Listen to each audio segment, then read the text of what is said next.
Really? All right. So then down here with the English and the math, we've got 5 possible ways, 4, 3, 2, 1, to put the 5 math books in the front. And then we've got 4, 3, 2, 1 ways to put the 4 English books in the back. So when we start to look at this and this, it's basically this one doubled, right? Because it's happening 2 times.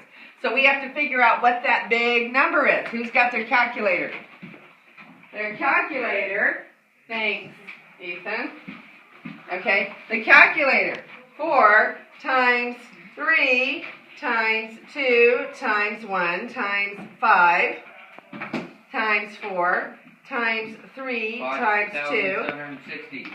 Okay, so this one right here is 2880, which means this one is 2880. And so Marcus said it was times 2, 5,760 ways. All right, now, when you start to look at how many ways something could happen, all right, that's pretty amazing. When I think about something like that, it makes me think of creation and just your DNA strands that are in your body. Okay, if 9 books have 5,760 ways that they could be put on a bookcase, how many different ways could the DNA in your body wind up on a strand?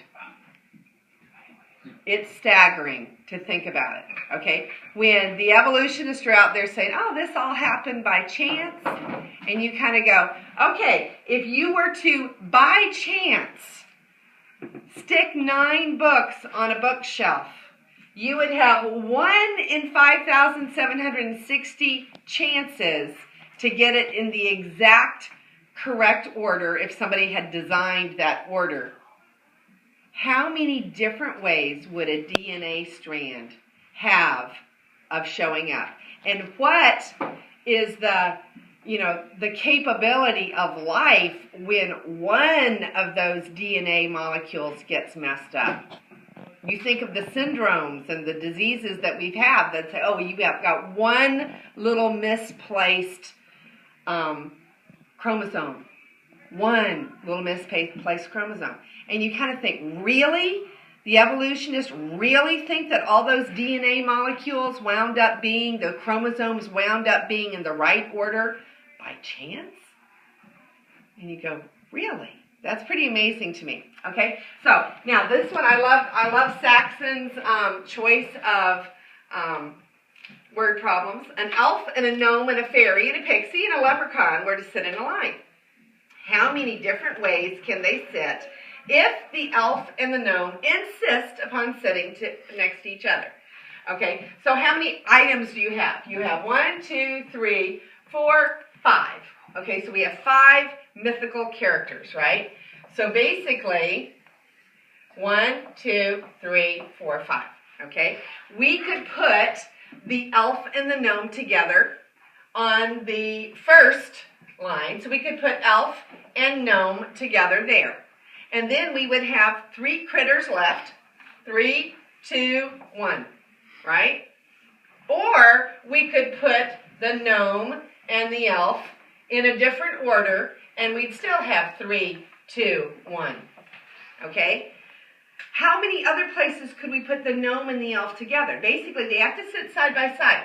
So we could do this same scenario, moving the gnome and the elf to the second and third seats. Okay? So, or we could move the what? Gnome and the elf to the third and fourth seats. Or we could move the gnome and the elf to the fourth and fifth seats.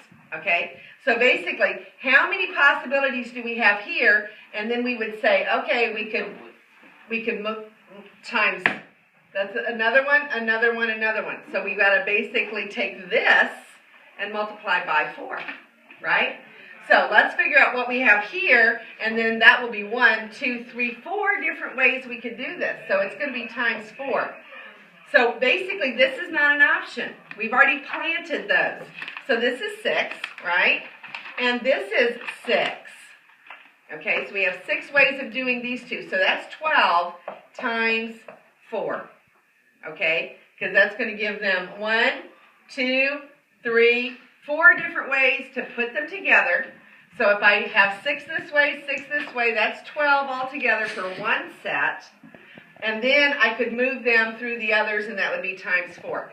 So 48 different ways to put the two of them together.